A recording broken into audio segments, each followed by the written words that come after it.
মধ্যপ্রাচ্যে মহাযুদ্ধ, আরও তীব্র ইরান ইসরায়েল সংঘাত। ইসরায়েলের অপারেশন রাইজিং লায়নে বাড়ছে ঝাঁজ। ইরানের লাগাতার ড্রোন হানা ইসরায়েলে, আর পরপর ড্রোন হানায় তছনছ তেহরান। তছনছ তেহরানের একাধিক তেলের ডিপো ধ্বংস, পরপর তেল পরিশোধন কেন্দ্র। ইসরায়েলের মিসাইলে তছনছ স্টেট টিভির অফিস।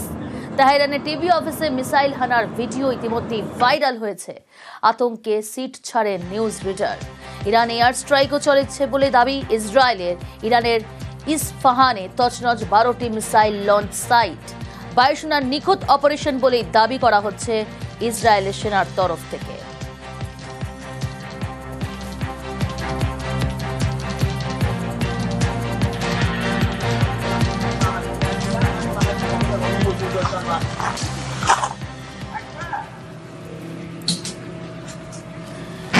ইসরায়েলের পাল্টা হানা ইরানেরও। ইরানের অপারেশন ট্রু প্রমিস 3। ইসরায়েলের একাধিক সেনা ঘাঁটিতে মিসাইল হানা। তেল আভিভ লোটে পরপর মিসাইল হানা ইরানে।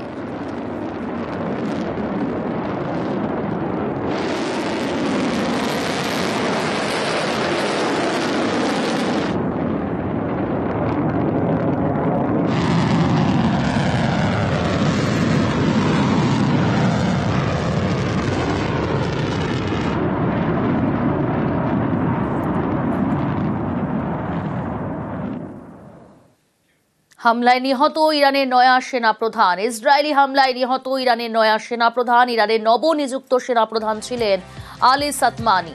4 দিন আগে সেনাপ্রধানের পদে নিযুক্ত আলী সাদমানি। ইসরায়েলি বায়ুসেনার হামলায় আলী সাদমানির মৃত্যু। মধ্য তেহরানে ইসরায়েলি বোমা বর্ষণে সাদমানির মৃত্যু। ইরানের সর্বোচ্চ ধর্মীয় নেতার উপদেষ্টা আলী সাদমানি। আলী খামেইনির নিকটতম উপদেষ্টা ছিলেন সাদমানি। আলী সাদমানিকে খতমের দাবি ইসরায়েলি সেনার। এক্সান্টেলে ইরানের সেনা প্রধানের মৃত্যুর খবর পোস্ট। আর এই বিষয়ে কোনো মন্তব্য করেনি ইরানের সেনাবাহিনী।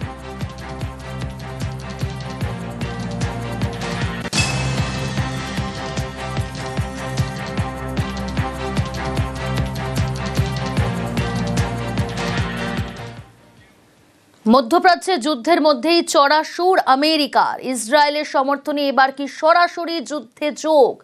মধ্যপ্রাচ্যের পথে মার্কিন রণতরী ঘিরে জল্পনা।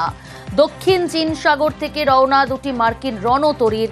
মধ্যপ্রাচ্যের পথে 2টি মার্কিন রণতরী। বিশ্বের সবচেয়ে বড় পারমাণবিক রণতরী USS NIMITZ রণতরীর সঙ্গে রয়েছে 9টি এয়ার স্কোয়াড্রন, 5টি ডেস্ট্রয়ার। 2 দশক পর তবে কি ফের যুদ্ধের পথে আমেরিকা?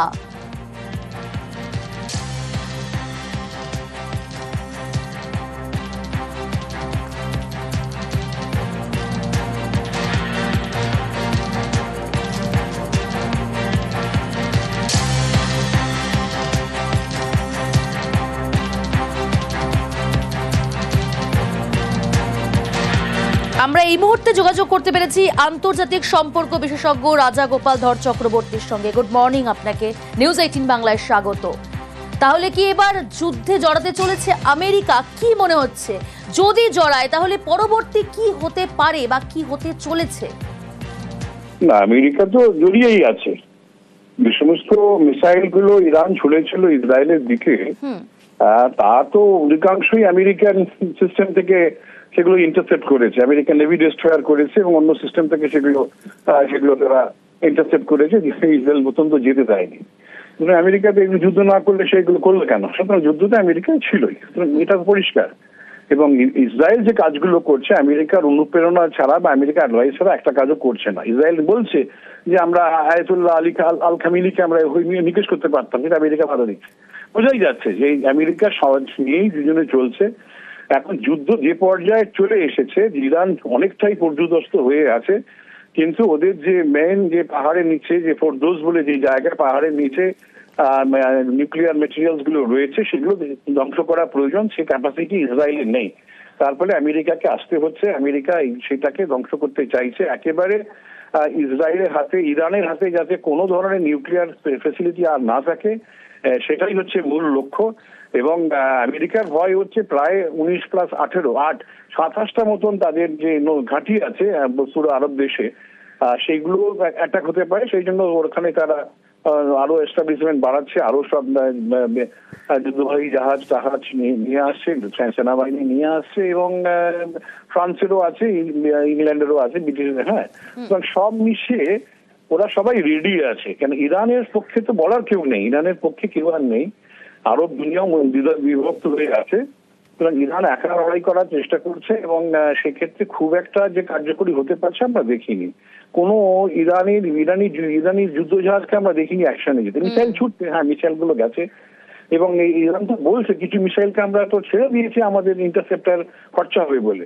তো যাই হোক, আমি মনে করি না আমেরিকা আসছে ইরানকে একেবারে শেষ পর্যায়ে নিয়ে যাওয়া, রেজিম চেঞ্জ, একই সঙ্গে তাদের নিউক্লিয়ার পটেনশিয়াল পুরোপুরি বন্ধ করে দেওয়ার জন্যই আমেরিকা আরো প্রত্যক্ষভাবে অংশ নিচ্ছে। সুতরাং অনেক ধন্যবাদ।